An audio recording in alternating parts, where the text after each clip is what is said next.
Before we get started guys, make sure that you smash that subscribe button with notifications turned on so you never miss an upload. Hey guys, how's it going? Welcome back to another video. Today we're going to be looking back at all the changes that happened throughout Year 3, Season 2, Operation Parabellum, and how they impacted the way that we play Rainbow Six Siege. Overall, I do feel that Operation Parabellum was a good season for Rainbow Six. I don't think that it had a bigger impact on the meta as Operation Chimera did, but I still feel that it has changed the way that we play Siege moving forward. So one of the biggest changes which came during Operation Parabellum was that the defensive side had more intel than ever before. More cameras were introduced in the form of 6 bulletproof cameras were introduced across 6 different operators, 2 Maestro turrets, and Echo was given an extra drone, bringing it up to 2. The introduction of the 6 bulletproof cameras meant that something had to give in terms of utility on the defensive operators. That came with 4 shields were removed and 2 barbed wires were removed from Vigil and Caveira. The introduction of all these cameras meant that the defensive side had more intel than ever before. This brought a nerf to smoke grenades as Maestro turrets and bulletproof cameras are able to see straight through that. This meant that a smoke plant was slightly less viable than before, although it is still quite strong. With Echo having an extra drone, it meant that he was a lot more powerful as both bomb sites can be covered with the 2 drones. It also meant that Echo could play a bit more aggressively with his drones as he does have the backup, whereas before he couldn't do that. The Echo drone had to be saved and you wouldn't see it being used as often earlier in the rounds. This meant that attacks were slower, you could say, this season, because Echo can be more aggressive with his drone, slowing the defense down right from the start. With Operation Parabellum came the new diffuser animation. I don't feel like this is something which has changed the meta in the long term, although at the start of the season I know for a fact it definitely threw some people off listening for that big FUD sound cue.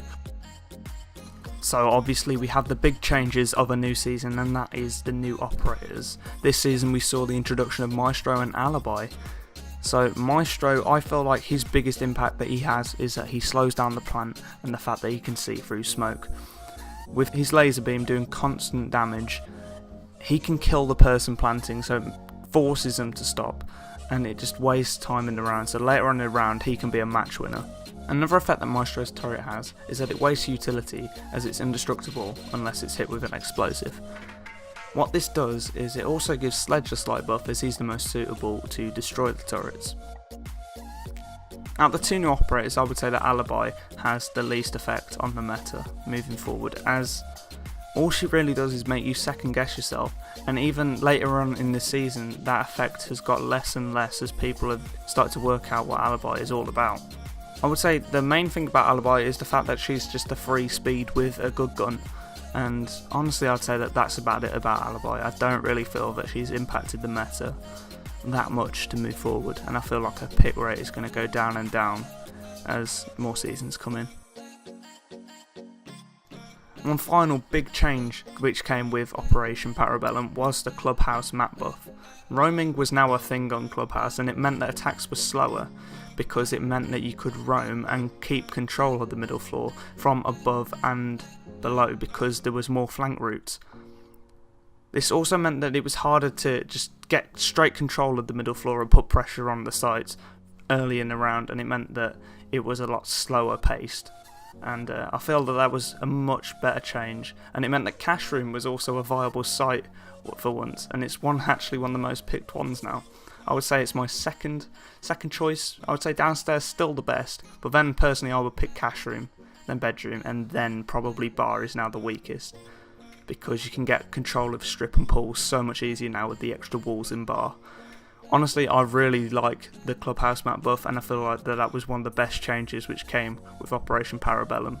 So then, in conclusion to the changes which have happened this season, overall I would say that attacks feel a lot slower now, due to there being more intel and the gadgets such as Maestro and Echo having 2 drones. I feel like that slowed down attacks.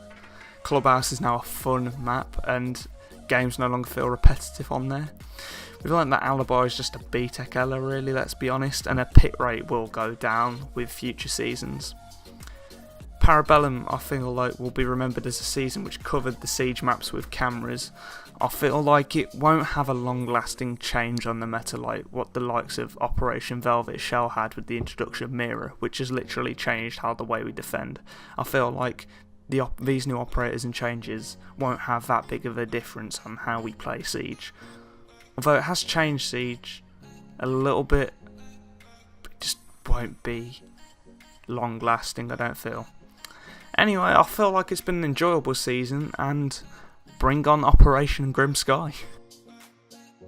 So guys, if you made it all the way to the end of this video, thank you so much for watching. Please be sure to like, comment and subscribe on the video, it really helps me out, and I'll see you in the next one.